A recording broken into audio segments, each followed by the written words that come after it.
Pernah tidur bareng anggota DPR RI. Perempuan ngaku keturunan Nyi Roro Kidul ini dibebaskan hakim. Siska Sariwe Maulidina, perempuan yang pernah tidur bareng anggota DPR RI Rudi Hartono Bangun dan mengaku sebagai keturunan Nyi Roro Kidul ini dibebaskan hakim Pengadilan Negeri Medan. Siska Sariwe Maulidina yang sebelumnya didakwa melakukan penipuan terhadap anggota DPR RI Rudi Hartono Bangun dianggap tidak bersalah oleh hakim. Dalam amar putusannya, hakim mengaku Tengku Oyong yang pernah dilaporkan ke Badan Pengawas Mahkamah Agung atau MA karena dilaporkan menganiaya jurnalis Ambon ini membebaskan Siska W. Maulidina dari segala tuntutan.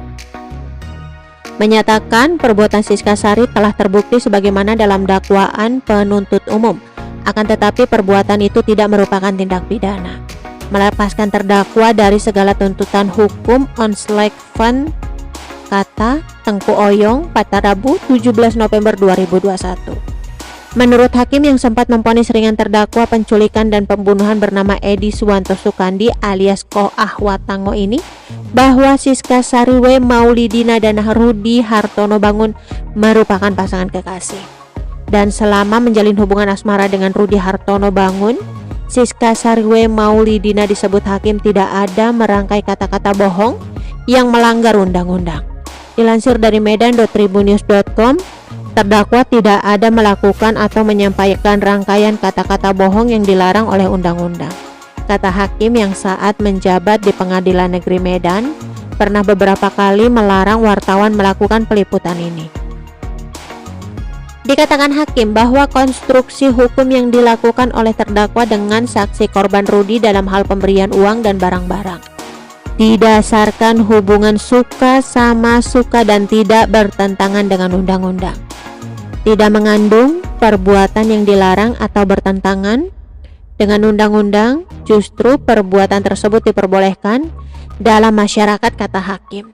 Usai sidang, jaksa penuntut umum atau JPU Rahmi yang sebelumnya menuntut Siska dengan pidana penjara selama 10 tahun, denda 2 miliar rupiah dan subsidiar 6 bulan kurungan menyatakan akan mengajukan kasasi ke Mahkamah Agung atas putusan tersebut. Kalau perkara Onslek akan mengajukan kasasi ke Mahkamah Agung, katanya.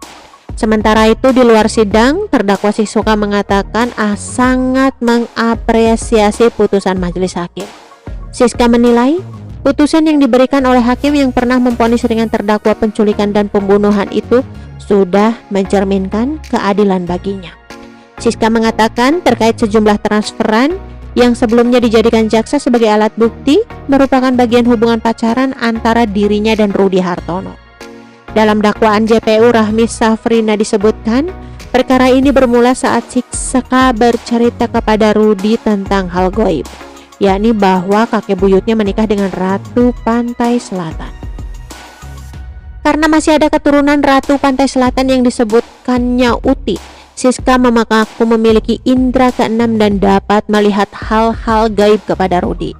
Pada Februari 2017, Siska menyampaikan bahwa Rudi sedang diincar oleh KPK untuk menjadi target OTT. Beberapa hari kemudian, Rudi diajak bertemu oleh Siska di Hotel Porpoint Jalan Gatot Subroto, Medan. Di situ Siska menyampaikan bahwa Ratu Pantai Selatan ingin bertemu dengan Rudi.